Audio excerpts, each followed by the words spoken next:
episode 56 of the Football Journals. We've got a little bit of a different one this week because normally we've got ex-players, ex-coaches and things, but we've got somebody who's got a deep knowledge of the Highland League.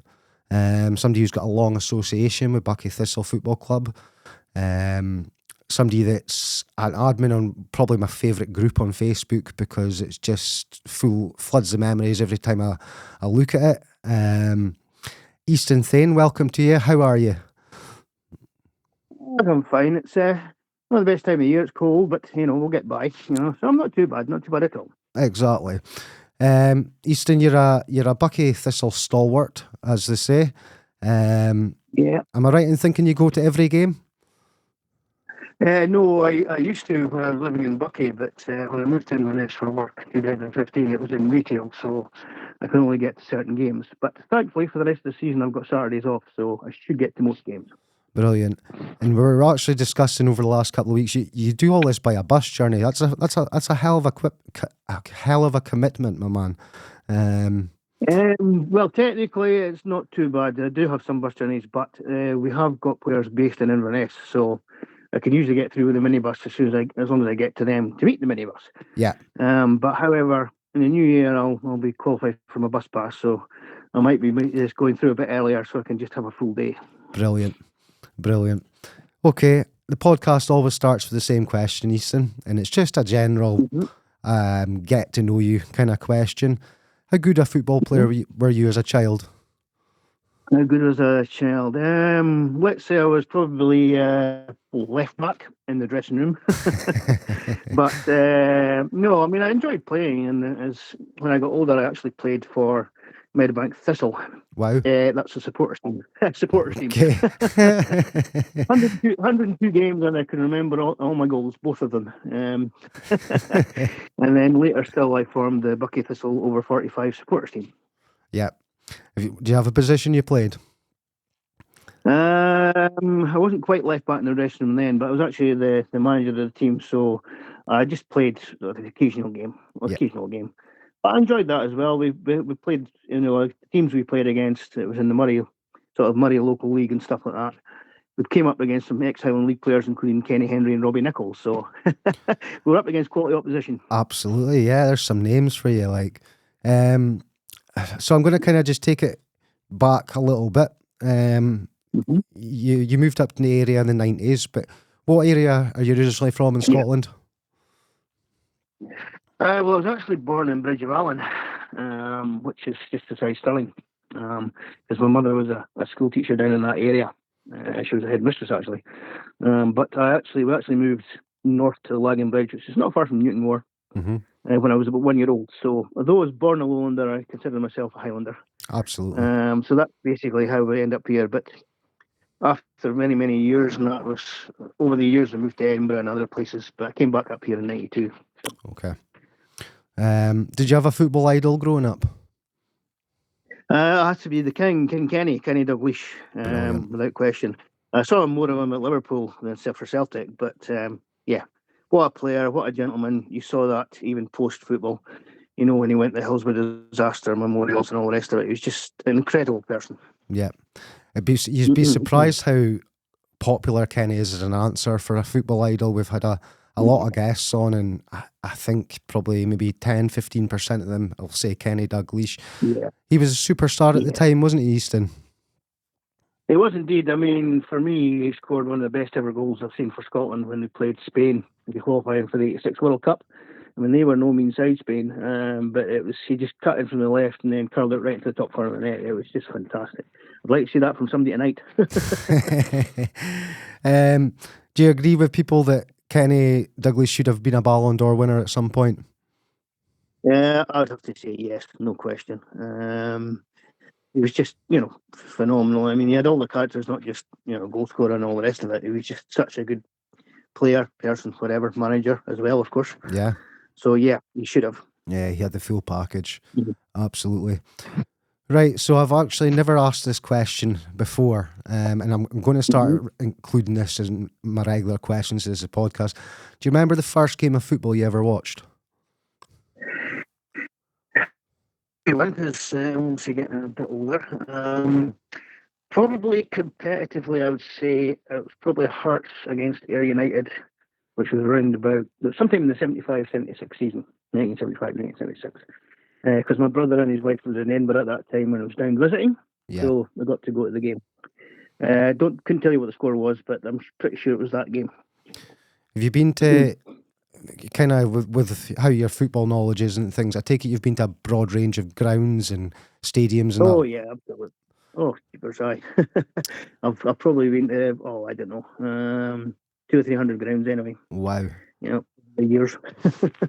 Do you, outside the Highland League, have a favourite ground? Good question. In a way, I mean, it sounds as though it's just a small ground. It's probably Simpson Park in Keith, which is home of Isle of Eel Juniors. Yep. Because when I was in Keith for a while, I was involved with them, and they got their new ground done up and all the rest of it. So, no, it's not spectacular. I loved every time I went there. So, yeah, or any time I'll go there again. Yes, I know it's a great club, Isle of Eel. They've got a lot of history. So what would you consider your first taste of football in the north? That would be, if you're talking about purely being in the north as opposed to involving, a team elsewhere. Yeah. I would say probably Nairn County versus Buckie Thistle, not Scottish Cup 1985-86. Okay. It was originally, the game was going to be my birthday originally, which is the 4th of January, but it was postponed to the 11th. And it ended in a draw. So 2 days later, they had to play the replay at Meadowbank, which Nairn famously won.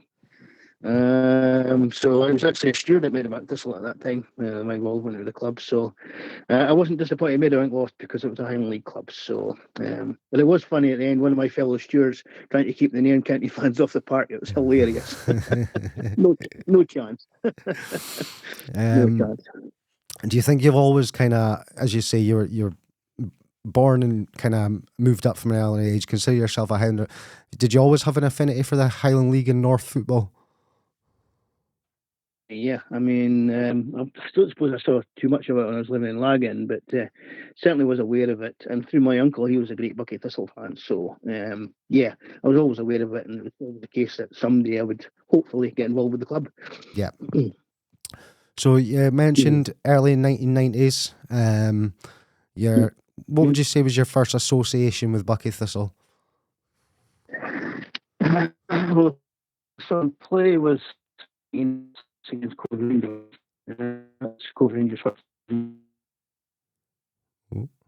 Just kind of maybe. 1982. As soon as I'm going. I was actually living for a spell in Kingston on Spey, which isn't far from Buckie. So I would cycle over from there and go and see the Jags. Yeah. So it was probably 1992, 93, and then 93 I became involved in the committee. So.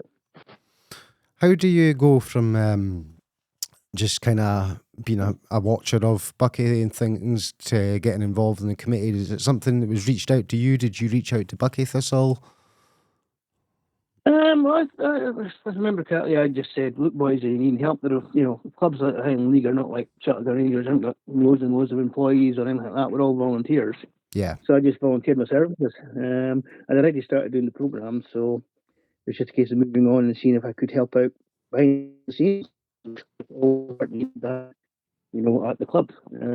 It's just frustrating for me at the moment that I can't get through so often, so I can, yeah.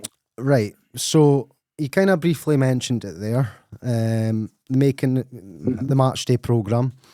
I'm curious to know what goes into the making of a match day programme. Well, it's changed over the forward before I started.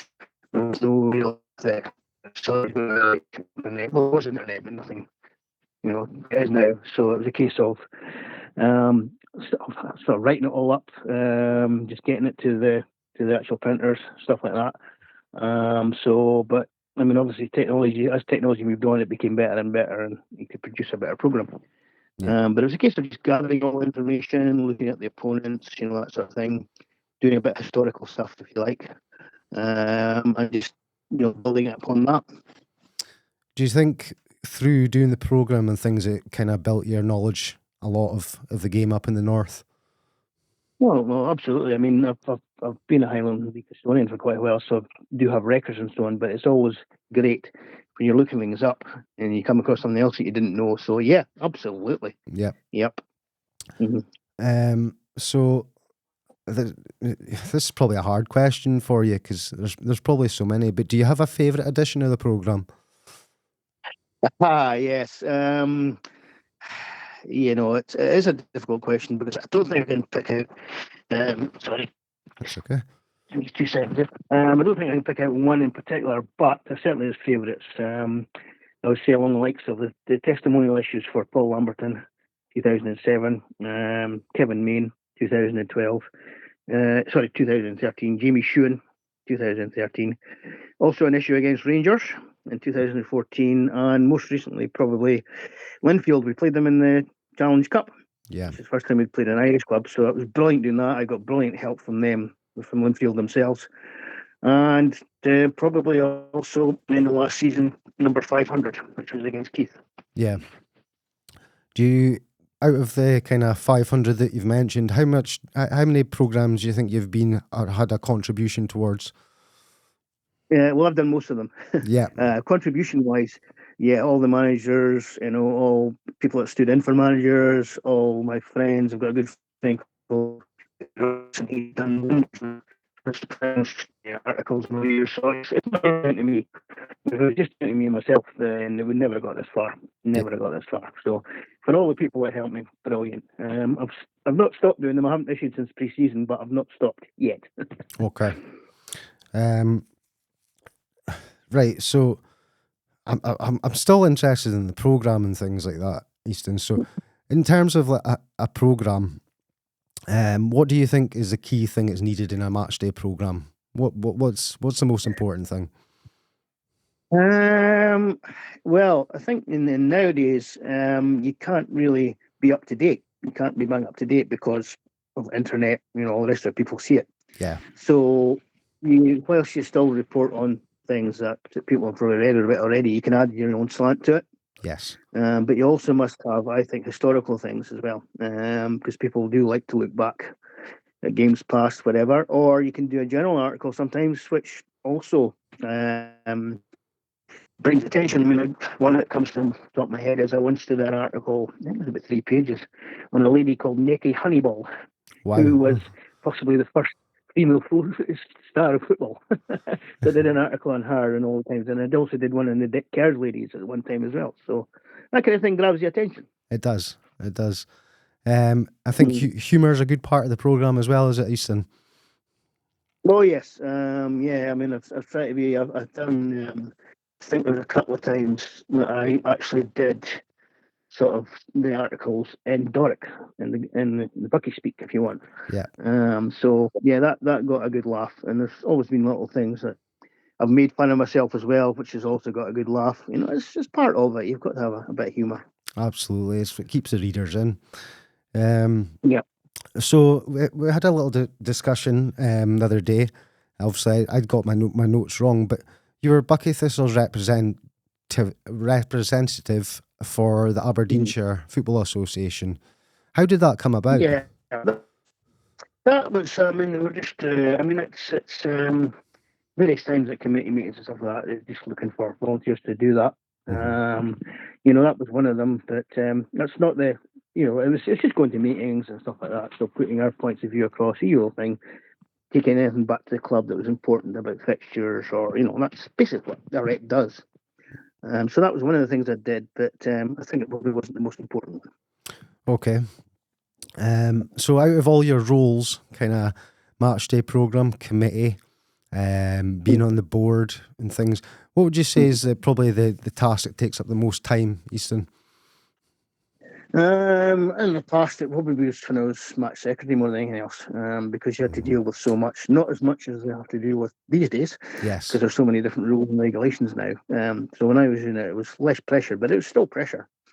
I mean, and you can make errors. I never cost the Buckie anything, but I do remember one game where I forgot to put a name on the team sheet, which didn't go down well with the manager at the time. And of course, he couldn't come on the park when we tried to put him on as a sub. Yeah. So, I mean, these things do happen. So, I do sympathise where clubs have got it wrong. It's genuine mistakes that have been made. So, the club makes it as genuine. So, if they do it again, then you start asking. But first off, it's just a mistake. So, I did that. But I would say that was probably the one that took the most time. Yep. But it was enjoyable all the same. The only kind of funny story I can remember was when I was secretary. It was 2001. We played Ross County in the Scottish Cup, and as we were going up to the ground, we drew lots to see who would be able to go and do the pre-match meal.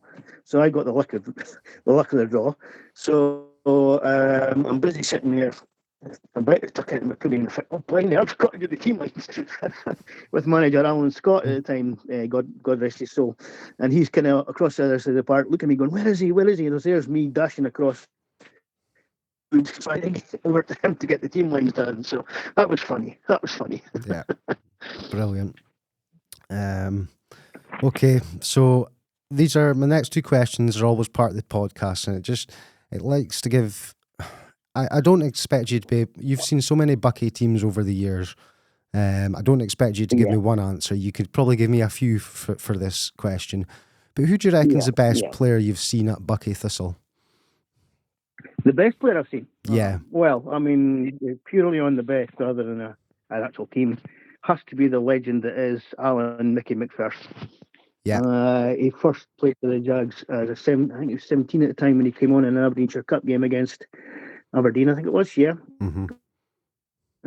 He made over the pace of the club, so he was just brilliant. He's a great lad too. Unfortunately, he had a stroke a couple of years ago, but he's recovering well, and it was good to see him recently at Buckie. So, an absolute great player, had everything. You don't play 700 odd games if you don't, you know. So, and a skipper at one time as well. So, I have to say, Alan Mickey McPherson, the legend. Brilliant. I don't expect you to give me a proper number, but how many testimonials do you think you've seen throughout your time at Buckie? I would say, well, Paul Lamberton was the first one, 3, 4, 5, 6. I would say it's about 9, I'd say. Yeah. It's quite a lot. 9 at most. There's quite a lot for a club, you know, that they obviously look after their boys, Buckie. There's you've even got guys like nowadays like Kevin Fraser, Hamish Monroe. Well, he's yeah. I mean, Kevin's is his latest one, of course. So we'll get a game at the summer next year. So yeah, we do. It's a great club. All the guys have done that, and most players that have been in the club have said, yeah, great club. Really great to be treated very well. Even when they leave, we'll welcome them back. So yeah, we're a good club for that.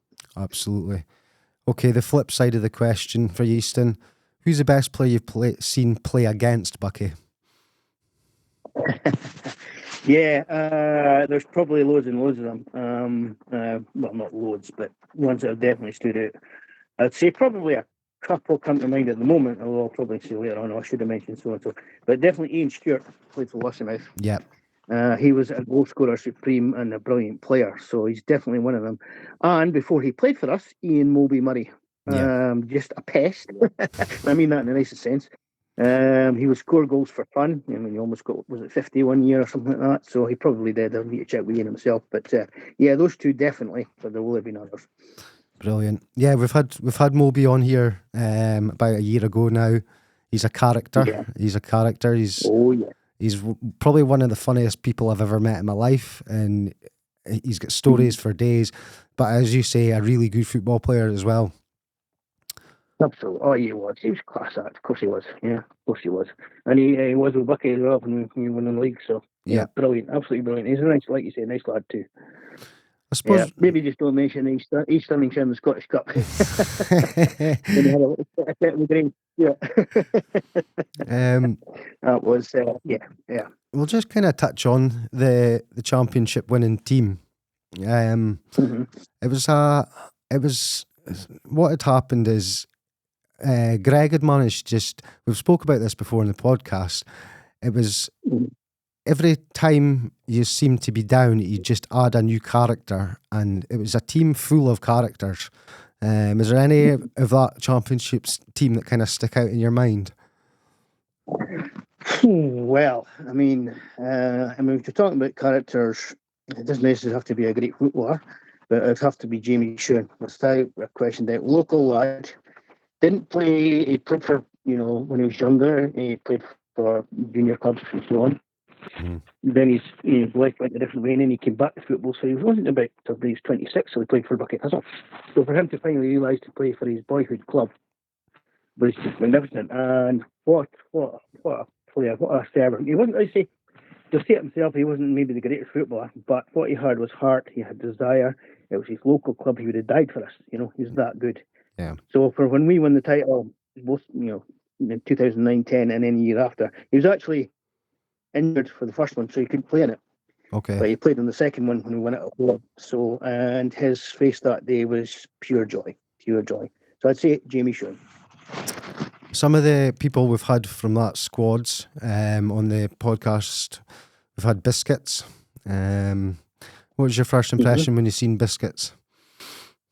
Biscuits. Well, Biscuits is a character. Yeah. I'd definitely say that. He's a good goal scorer. I think I remember he scored a hat-trick in one game. I think it might have been a League Cup match, which got us into the League Cup final, I think. It might have been 2009. So I'm not 100% sure, but sure he did score a hat-trick. So, yeah, he's still alive. Oh, he's Biscuits, yeah. Go ahead, as you say, and he's one of them. Another one we've had on is Big Mo, Michael Morrison. Big Mo, yeah. Yes, Big Mo. Well, yes. What do you say about Mo? Well, again, very strong, wasn't he? He was so powerful. Good in the air, 8 goals. Almost scored when Brisbane City played us when they were still in the Scottish League. The Scottish Cup, if he'd done that, who knows what might have happened? You just don't know. But yeah, I mean, feisty, but, powerful, like I said. Yeah, but he was afraid of Xander Sutherland. Story there, yeah. And then the final one I'm going to mention to you, we've had him on quite recently, was Martin Charlesworth. Martin, yes. Well, I mean,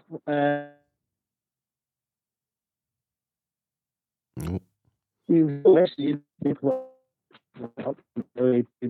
caused a lot of problems for defenders. He scored goals, obviously. He scored some vital goals, no doubt. Notably, the equaliser in the 2011 title decider against Everton. He equalised for us, and then we got on scored a winning goal, Andy Lowe. And also, when we seemed to be in dodgy then, we went to Bowness in the Scottish Cup tie. They were going to hump us, they beat Queen's Park, so they were going to. I think he scored in about 9 minutes, so that shut them up for a start. To win that game. So yeah, I have a lot of time for Martin. I've seen him since, and I saw him, I think, at the Elgin City against Aberdeen Scottish Cup game when I was at that. Yeah, and yeah, it was great. That away, no problem. Do you have outside of Buckie? Do you have another team that you support, Easton? Yeah. Well, I mean, I am non-conventional in a way, I suppose. There's not really in the. I mean, Highland League clubs do well, obviously, in the Cup and stuff like that. But actually, even in England, been Bedford City, who I had connected with from the time at Meadowbank. A friend I got to know through that. And because, again, through somebody I knew who sadly passed away, I've sort of followed their results ever since. So I'm hoping one day to get either of them up to Buckie. Okay. Right, we're just going to try and re-establish a connection a little bit. You're just breaking up a little bit, Easton. What are you saying, Ryan?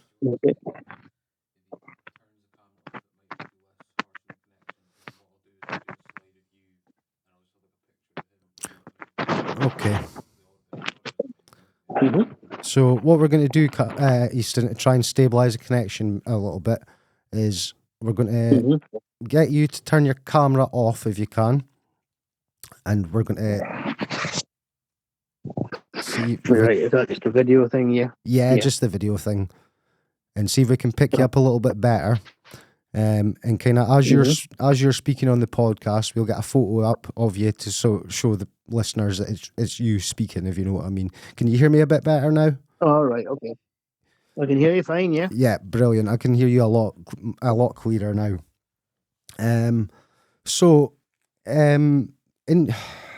how long would you say your association with Buckie Thistle? Early 90s, you said?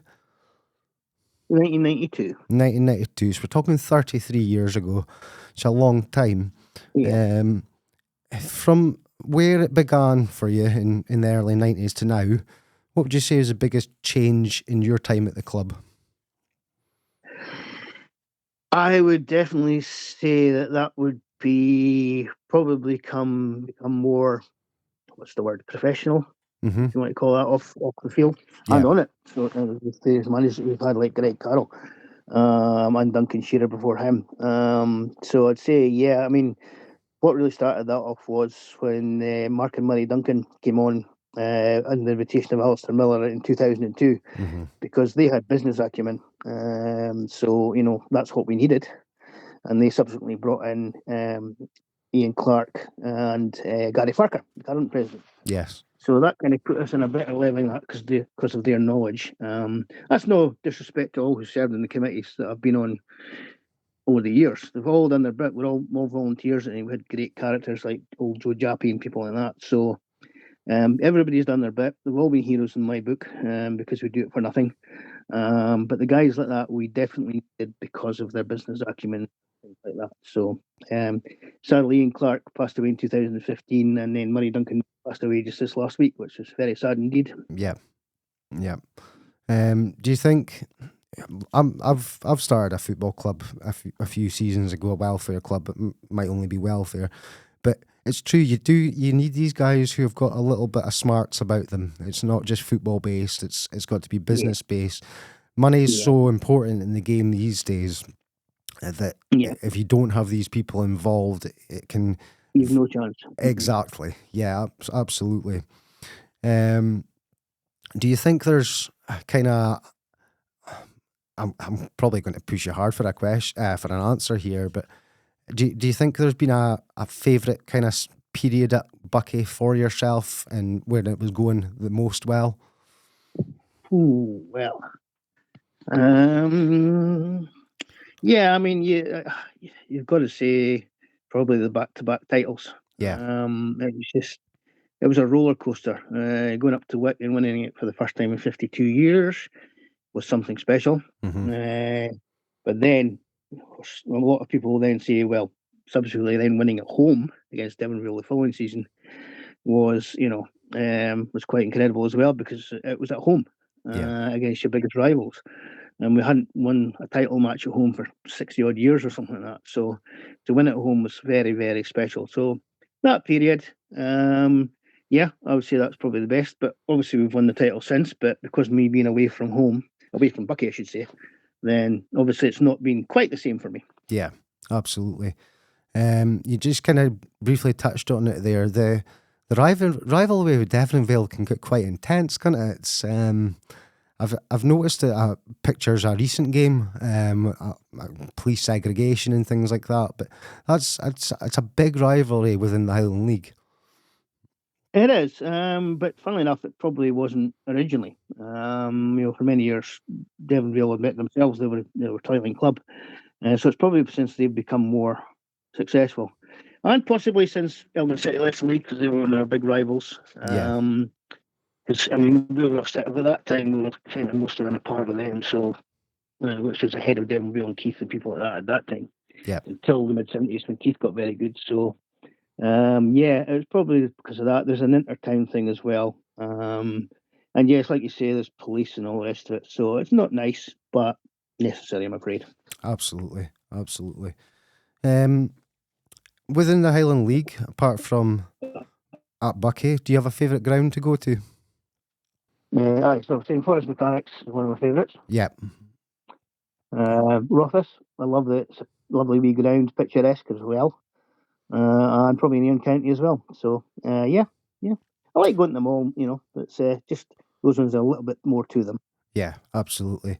This episode of the Football Journals is brought to you by Elgin City Football Club Director and Elgin City Women FC Director Chris Foot. You can follow all things Elgin City on various social media platforms to keep up with both teams' journeys this season.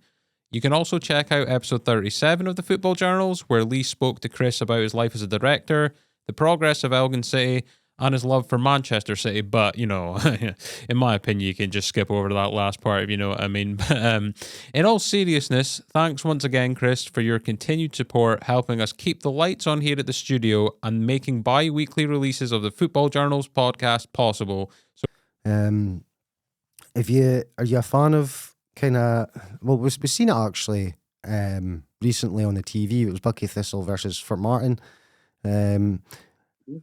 Pitmeaden, you know, smaller kind of grounds like that. They've got a bit of an atmosphere to them, don't they? Yeah, they certainly have. I mean, if you're closer to the play and all the rest of it, then yeah, it certainly has.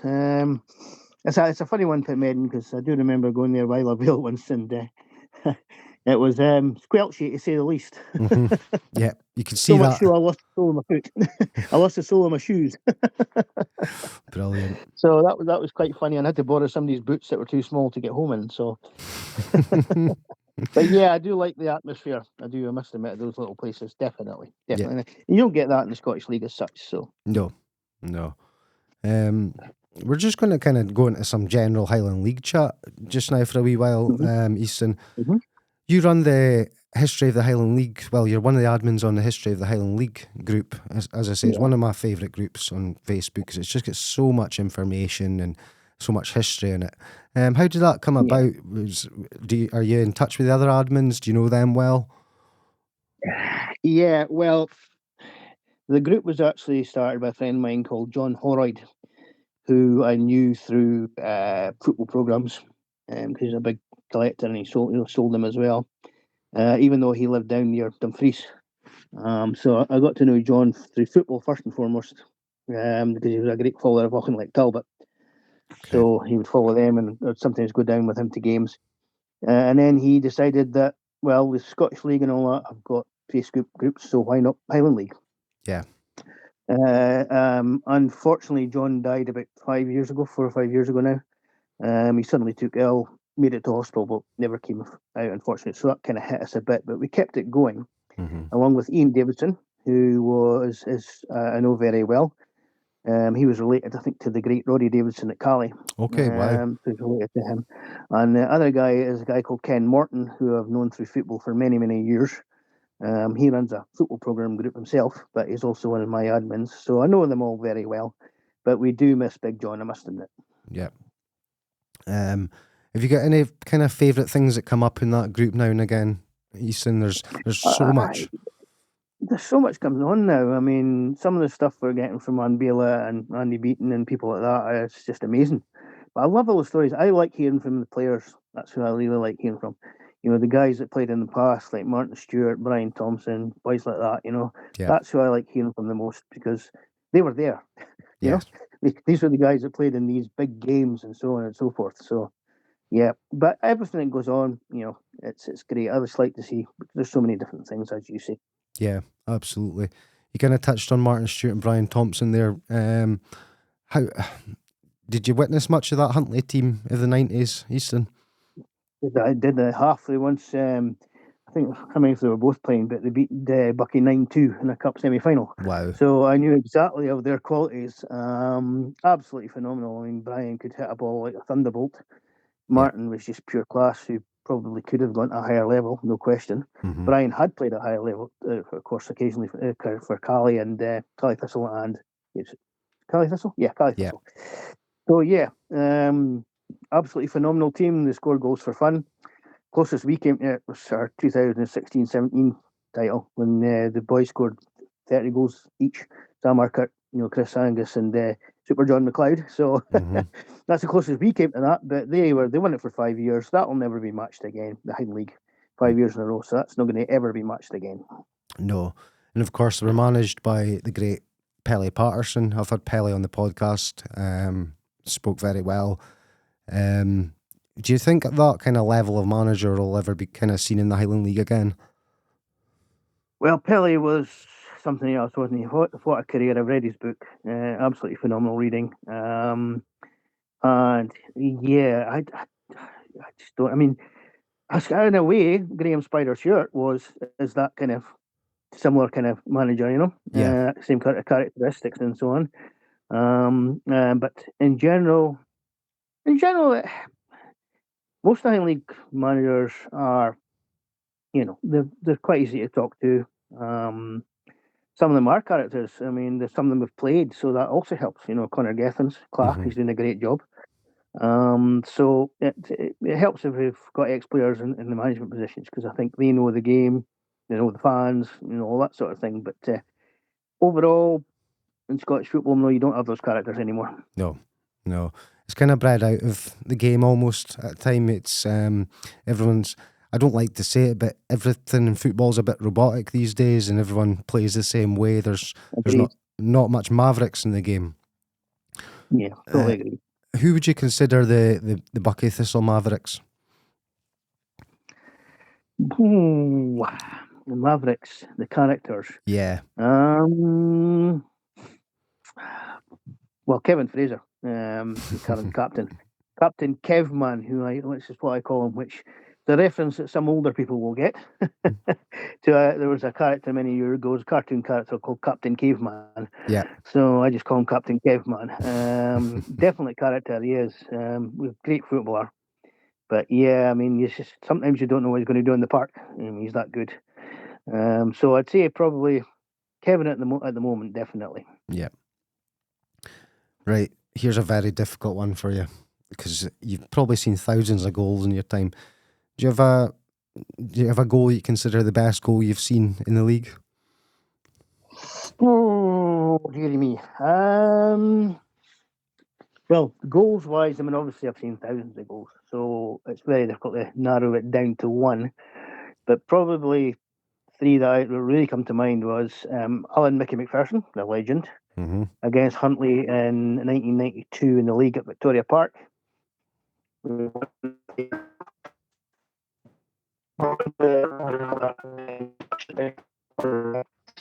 that was spectacular. Get my teeth right. Craig Stewart in Scottish Cup against Hamilton. Okay. Hamilton were running away with the third division, so they thought they'd win the game, no bother. He picked the ball up about just past the halfway line, bounded forward, and then smashed the ball in from about 28 yards, something like that. Brilliant goal. And another great Buckie man, Stephen Marabooth. Yes, Mara. Aberdeenshire Cup final against, Mara. Aberdeen Cup final against Rangers 2000. He was just over the halfway line, saw the keeper off his line and stick the ball right over him and into the net. So, absolutely fantastic. Brilliant. I'm just going to do a little bit for my sponsors just now, and we'll get back into the podcast. So if you're enjoying listening to us, give us a wee follow. YouTube, Spotify, Apple, TikTok, Facebook. We're on all platforms. Instagram now as well. Give us a wee rating. We're still at 56 ratings, I think. If more people give us a rating, the more people can access the podcast. We've got a big Highland League run coming over the next few months. Your Christmas is pretty much packed. Some of the people we've actually been speaking to, we kind of teased it in the last episode, but we have Kev Main coming on. We have Minnie McConaughey coming on. Kev Flett, Tiger Porter, Paul Lawson. Who am I missing, Ryan? The one that I was thinking of isn't a player, but I think you've kind of wrapped that all up. Yeah, sure. I can't think of anyone else. So there's lots of guests coming on over the next coming weeks. Oh, Andy Troop, chairman at Keith. Andy Troop from Keith. Gavin Price, that was the one I was trying to think of. Yeah, there we go. Top of my head. So you've got a big winter, something to keep you entertained while it's cold outside. But as I say, give us a wee follow, give us a wee rating. It does really help other people find the podcast. The Highland League is such a diverse league, but the people who are involved in the Highland League absolutely love it, and it would be a shame for them to miss out on 55 odd guests that have pretty much primarily been involved in the Highland League. Am I right in thinking that Brian Thompson was another one that's Brian agreed to come on? Yeah. I've actually got to get back to Brian. Cecil Jack, another one. So we're kind of starting out the door with. Yeah, there's a little bit of what would you call it? There's a little bit of kind of chaos because something didn't go to plan in October, but we're coming back with a vengeance. Absolutely. So, Scotch and scarves as well. Yes. yeah, Slinger, that's who I was going to bring up. But Yeah. I remember you were saying Highland League players, and I was, So many to come. Give us a wee follow. You won't miss any. Right, Easton, we're back to it, my friend. So here's an interesting one. I've asked a few people, and I generally normally tend to get the same kind of answer, but if you could change one thing about local football, what would it be? About local football or just football in general? I'll two-part the question. We'll go for local and then we'll go football in general. No, local football. Try to think. That's a good one, that, actually, because it's quite enjoyable as it is. I don't see many changes happening there. The answer we tend to get for local is just the crowds. A lot of people say, a little bit more crowds in every week, it increases the money and fold increases everything else. Yeah, I agree with that, yes, because I think you see a tremendous, for what we are at our level of football, great football. Mm-hmm. It's so competitive. You usually have 4 or 5 teams that are competing for the league. And it's a good standard. I mean, we've had some, obviously, ex-players that played in the Scottish League and stuff like that. They all come and play in it as well. So, yeah, definitely crowds.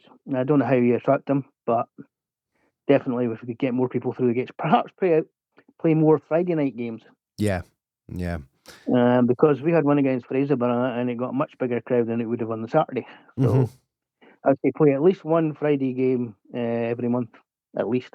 Yeah, that's a good argument to have. That about football in general, is there anything you would like to change? Probably impractical, but it probably would never happen. But I would actually get rid of offside. It's been tried before. Yeah, it's been tried before for sort of charity games and so on and so forth. And you ended up getting a barrel load of goals scored, which surely would add to the excitement of football. Yeah. It would make teams set up so much differently as well, and it would just change the game. And as you say, more goals, more entertainment value. Nobody's really going to argue with that. Yeah, I know that's what we want at the end of the day. So and the offside even now it's so questionable. You see it when they use VAR in the more senior games. It's still very debatable. So get rid of it.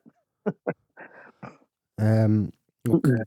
So one of the things, I'm a proud Celtic fan, Easton. I've grown up a Celtic fan all my life. Elgin City, Celtic, and Aston Villa are my football teams. So Celtic versus Buckie, how huge an occasion was that for not only the club but yourself as well? I mean, you've got to say first and foremost it was for the players. Yeah. But then you saw the reaction when the draw was made. That said it all, didn't it? And this is a plum tie that you dream of all your life if you're a footballer at a lower level. It's playing Celtic or playing at Ibrox, one of the two. Fraserburgh had that at Ibrox, obviously. I mean, for the players, I was absolutely delighted. And to be fair, we were absolutely annihilated by Celtic. They scored more goals against other teams than they did against us. Yeah. If only Josh Peters had put away that one chance that he got, then it would have made it even more magnificent. But for their players, brilliant. For everybody behind the scenes, we were treated like kings by Celtic FC, so fair play to them. I mean, our Daniel Strong's the son of Daisy. Yes. And he got a shirt signed and everything, and got to meet the players and. Off the scenes up in the boardroom for the officials like myself, they couldn't have been better. I got to meet John Clark, who's now sadly passed away, Roy Aitken, Murdo McLeod, and they were all extremely friendly. They were like a different generation of footballer, so they were absolutely magnificent.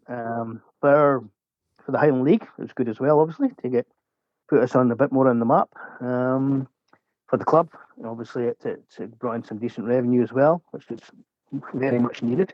Yeah. Great. I mean, for me, I'd been to Celtic Park before, so it wasn't a new ground for me. But obviously, the occasion was much more important than ones I'd been at before. For me personally, Unfortunately, we were actually down the night before, and I actually went to meet a friend in Glasgow, and it absolutely bucketed down, and I got soaked. So I was actually shivering the whole night. Could hardly eat my breakfast. So it was spoiled a wee bit by that. But again, magnificent occasion. So it'll always live in the memory. Absolutely. And you took down a hell of amount of supporters with you as well. Yeah, it was a fantastic support. I mean, who would have taken so many? Almost 3,000, I think it was. Before, when we left on the Friday, there was loads and loads of them outside Victoria Park all wishing us well. It was just a joy to behold all the youngsters, all right up to the likes of James Jappy, who's seen the club since the 50s, you know. So Yeah. it was just fantastic, because they obviously some of them couldn't go, which was understandable. So for them to turn up and say cheerio, all the best, it was just incredible. And then the guys down there, Celtic fans applauded them, you know, and they were saying, like, we'll keep in contact with you. And some are going, I think they've come up to watch Buckie games since. So, and it was just a great day all round for the guys. And they'll always remember that, even if we never get another game like that. Absolutely. It's what the magic of the Scottish Cup is all about. So I'm just going to get you to quickly list through if you can remember them all, Easton, your roles that you've had involved with Buckie Thistle. Yeah, well, first one was just generally in the committee. Then it was probably the match secretary and Aberdeen FA rep. And then, secretary. Then later match secretary on its own, just to split it between two people. And I was also president of the club for a period as well. So, really enjoyed all the roles. Yeah. Do you have kind of a proudest achievement within yourself from your involvement of the club? Has to be being president. It was a bit unexpected. We were just having a period where we were just trying to get things sorted out behind the scenes. So I took over the role for 7 or 8 months, whatever it was. I mean, I was known in the Highland League anyway, so people knew who I was and knew what they were getting from other clubs plus our own club. I mean, you know, if you cut me, my blood will come out green and white. So I am Buckie Thistle diehard. So for that was just absolutely astonishing, and I was fortunate enough to do the sportsman's dinner. Obviously, as president, I was at the top table. Yeah. So you get to meet the guys beforehand who are the speakers, and it was Billy McNeil and Willie Henderson. Brilliant. And it was like my jaw hit the floor when I met them. But they were such humble gentlemen, phenomenal, really good speakers as well. Billy McNeil, of course, Lisbon Lion, lifted the European Cup. Yeah. Sadly, no longer with us. There was a wee funny kind of thing with Willie Henderson when he was about to speak. There was one of who actually somebody that was actually on our committee, but I won't mention any names. But he was a little bit worse for wear. So when Willie was getting up to speak, he was and all this kind of thing. So I got a wee nudge from Willie Henderson. He goes, "Hey, big man, we go and sort him out." So off I went off the top table, grabbed a couple of boys, got the guy concerned, and flung him out. Came back up, sat back down. Aye, well done, big man. So that was that was quite funny. But so that one definitely, if you're talking about serving the club, there's also a wee one when I was manager of the over 40s football team. I got a manager of the month award for the league that we played in. So that was highly unexpected. But it's beaten hands down by being president. But it was still a good one. Yeah, absolutely brilliant. So. It's probably unfair of me to ask you to build an 11 because you've seen so many Buckie teams, you've seen so many players. But I'm just going to pick out a couple of positions for you. And if you want to throw me a couple of names you consider the greatest or one of the better players, and it doesn't have to be a general consensus because this is your podcast, Easton, it can be your own personal point of view and things. So goalkeeper, we've obviously got Kev Main. Is that the two standouts you would say from your time at Buckie? Yeah, Kevin Main. Kevin Main, absolutely, no question, best keeper I've ever seen at Buckie Thistle. No doubt about that. In fact, if I can go back into history with Scotland, there's a guy called Jimmy Cowan. who was called the Prince of Goalkeepers for Scotland. So for Buckie Thistle, Kevin Main is the Prince of Goalkeepers. Every asset, he won everything in the Highland League, both with Buckie Thistle, and he'd won trophies with Lossiemouth as well. Yeah. He's a friend of mine too. So yeah, I mean, without doubt. I mean, there was a game at Annan in the Scottish Cup. Now, obviously, you've got to have a great defence in front of you. Mm-hmm. But once they got past that defence, he pulled off save after save after save after save, and we won the game. So that was his greatest performance in my book. That's just my opinion. Yeah. So definitely Kevin Main. Another two goalkeepers that stood out for me were Mickey Ray and, going back to when I started, Alec Innes. Okay, yeah. Yeah, it's not a name that's been mentioned on here before, but I do have a brief memory, Alec. Defence, so we've got, Paul Lambert in defence. Is there anyone else that kind of sticks out along with Paul? Lambie obviously has to be one of them, because he led us, he skipped us to the first qualifying cup success in 45 years. So, yeah. I mean, and he was a great player and deserved his testimonial. But I mean, defence is just, well, Jamie Shewan, as I've mentioned before. You had the likes of Greg Pirrie, who was just solid as a rock. Mm-hmm. Kevin Small, skipper. Kevin Small, yeah. Absolutely marshalled the defence. Probably at full-back, Sean Wood, who only retired a couple of years ago. Mm-hmm. He's fast, pacey, direct. Going back in time, there was a guy called Mark Girling, right, who was absolute quality. Unfortunately, after a second leg break, he got told, your job or football. So obviously, he had to stick to his job. Lewis McKinnon. Yes, I mean, great stopper, but he could play up front as well. So the gaffer. Obviously, from recent times, you've got to go Jack Murray. Yeah. I mean, how can you argue 26 goals from being in the centre of defence? I mean, it's just incredible, absolutely incredible. So, and he's rightly playing at a higher level now. So, yeah. So that's the ones I'd say from the defence. Absolutely, we're getting the benefits of Jack Elgin, and I've never seen a guy head a ball with so much power. He's incredible, isn't he? Yeah, absolutely incredible. But he could score with his foot as well. He scored a hat trick. I mean, I think he was the first Buckie player to score a hat trick, from goals other than a penalty. So in recent times, certainly, yeah. So got a hat trick against Nairn, and unfortunately, there was nobody to take any photos of the game. Moving into the midfield, you've got a huge selection here.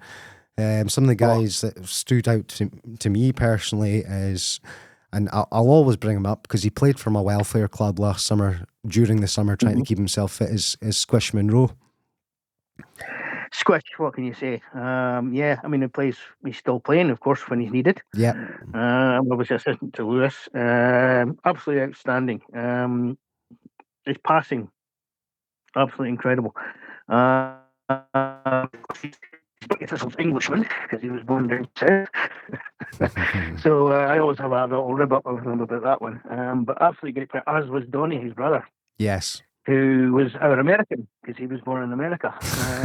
So he was pure class as well. So yeah, the two brothers, what can you say? But as you say, there's the likes, if I go back to my past, Ronnie Smith, also played for Huntley, Rocket Ronnie. He was great on the great winger. Mike McDonald was also a fantastic winger. Other side, you had Paul Pelly Napier, small in stature, but what a player. Andy Lowe scored the famous winner against Devonville. But you also needed guts. So you had Neil Zico Davidson, local boy, wore his heart in his sleeve for the club. Powerful, no nonsense. Might not have been the greatest footballer, but boy, he put himself about. And like that, skillful. He could easily have played at a higher level. He was that good. Yeah. Skill, score goals, you name it, he did it. He's living in Australia now. So, but what a player! What a player! Absolutely everything. Pushed closely by Kevin Fraser. Yes, of course. Who's got similar skills, similar ability to score, appear out of nowhere, a bit of a magician at times. So yeah. So Ian McRae followed closely by Kevin. What's your memories of Spider playing? Spider. Spider was a character. Feisty, we know that. Yeah.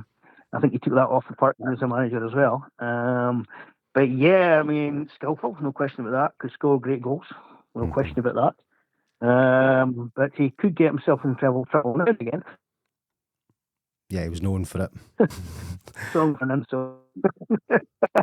but I mean, that was just his passion. I mean, at the end of the day, I mean, not all the sending off were justified. Yeah. So, sometimes his mouth got him into a bit of trouble. Wanted to have taken him. Yeah. Well, yeah, that's it. But yeah, and of course, as I said, with Moby had that little tete-a-tete at the Stirling game, so it shows you how passionate both of them were. Yeah, but Spider, I'll always have time for. Yeah, always have time for Spider, and I hope he comes back into the game. One of the players that gets mentioned quite a lot in the podcast, Easton, and I personally feel that Buckie probably got his best years out of him, is Xander Sutherland. Xander, well, yes, unquestionably. I mean, for me, Xander Sutherland was that game I mentioned with Kevin Mean made all those saves down at Annan. He was on the bench, so he didn't start, and he's gone mental on the bench because he wants to get on, and he's going up to. Nobody else would have gone up to Greg Carroll and told him what he thought about not being playing, but he did. Yeah, he was at him all the time. Get me on, get me on, get me on. Put him on, and within minutes, free kick, boom, right into the goal. So that was the equaliser, and then he scored the winner from a pass. I think it was from Donny, if I remember rightly, Donny Monroe. So that sums him up. Feisty, very, very feisty. So he got sent off. He got sent off a few times. But although you're small in stature, boy, he could battle with the best of them, no matter how big they are. Yeah. He would just wire in. Yeah, it was just again his nature, the passion. Some of the goals he scored were just. Yeah. I mean, some of them, if he'd been scored by a Brazilian, you'd been shouting about it, hearing about it, and all the rest of it. But because it was Highland League, yeah, you hardly got a mention. But yeah, definitely Xander. What a player! Great lad. Do you agree with it? What I'm saying about probably Buckie probably got the best time out of Xander. He's probably in his prime then. Yeah, I would say so. I would say he was in his prime, definitely. Yeah, I think so. I think overall, if you look at his, he was at other clubs, and obviously he did okay with Brora as well, obviously. Yeah. But I would say definitely at Buckie, he was in his prime. Absolutely. Right, just moving into these forward positions. Is there anyone that stands out as probably your top go-to guy for getting the getting the ball in the back of the net over the last 30 years? Well, yeah. I mean, obviously, you've got to think like of Moby. Yeah. Because he would certainly score phenomenal goals. Like I said, there was one for Martin, which is again out of this world. So Moby definitely, his record tells yourself, not just for us. Maras, even Bruce would do so as well. Yes. He would get all crucial goals and things like that. He didn't maybe score as much as he could have, but he was crucial for that. John Coots, if I want to go back a little bit further. Yeah. He was on in the mood.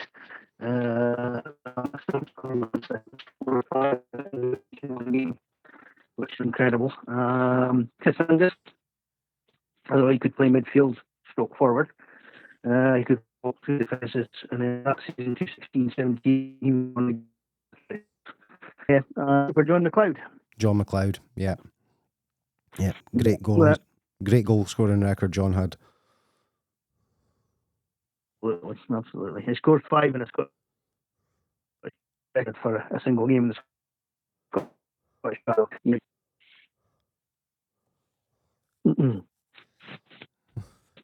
Right, let's just see if I can get this. Yeah, can you hear me okay, Easton? Yeah, absolutely. Yeah, perfect. Right, so we got there in the end. We've had a few connection issues, but I think we got a podcast out of that, my man. Before I ask you your last question, thank you for your time tonight. It's been a pleasure to kind of pick your brain on the Highland League. As I say, when I was thinking about doing episodes, I thought I've got to get Easton in because obviously I'm absolutely obsessed with that Highland League group. I'm on it every other day. And Mhm. when you comment, you've got such a broad range, not just Buckie, but just the league in general. You can, In general, yeah. I mean, that's the way I've been following it. So, anyway, just hopefully one day the Highland League will have a historian, which would be great. yeah, It'd be great to see that come along. I know the logistics are probably quite difficult for it, but because how would you cover the costs and all the rest of it? But it'd be nice to see it someday because we've got so much there that could already be put onto it. So we'll see. You never know. No, you never know exactly. I've had so many people comment on my TikTok videos and things, and one of the comments just says greatest league in the world, because Oh yeah, I can't argue with that. But thank you for having me on. It was unexpected. It's not even for players, rightly so, or guys that were managers, rightly so. But just a humble little guy's fine. That's the way it shows that we're noticed as well. yeah, absolutely. So we always finish on the same podcast question. It's a bit of an out there one, but I just like to see what people think. If there's a penalty that needs scored to save your life, Easton, who is your penalty taker? It's got to be, I say, well, one, David McKay, Moby. Davy McRae, Moby. Yep. Yeah. Yep. I know you're so. I think Moby might have picked himself as his own penalty taker. I can't remember, but it's surprising how often. I think it's surprising how often people do pick themselves. It's good. It's really good. Right, so we've all got a big Scotland game. Well, you're safe enough because I couldn't pick myself. No, I couldn't either. I was hopeless at football. I couldn't pick myself. I couldn't even hit the goal for 12 yards. Yep. So yeah, I'm the same as you, pal. As I say, we've all got a big game to go and watch tonight. So good luck, Scotland. I'm sure we'll smash it. Absolutely, yeah. Hopefully, I mean, these guys have got history in their hands, so it hasn't been great of late. But and people forget Steve Clarke has got a good record with the country. So, but yeah, I hope we will have to play better to beat Denmark. But the chances there for the guys to make history in the Hampden Roar, the weather might not suit the Danes. Yeah, who knows? Absolutely. Okay, thank you very much for your time, Easton. I'll be in the touch in the next couple of days with you, pal. Okay. Okay, that's brilliant. Thank you very much. Cheers now. Bye-bye. The Football Journals is now on Patreon. If you sign up on Patreon for just £5 a month, you can get access to our upcoming guests and the chance to ask your own questions, the ability to watch our podcast with full video exclusive, audio only on all other platforms. You can get your episodes earlier than anyone else, sometimes a few days, sometimes a week. You will get your episodes earlier than everyone else. Chance to request guests of your choice. We will do our utmost to get them on the show, if obviously within reason. I can't go asking Cristiano Ronaldo on the show. And one bonus episode per month. There's already a bonus episode on there. You'll get a further bonus episode every month. Sign up today at patreon.com/footballjournals, capital F, capital J. That's a sign up today at patreon.com/footballjournals, capital F, capital J.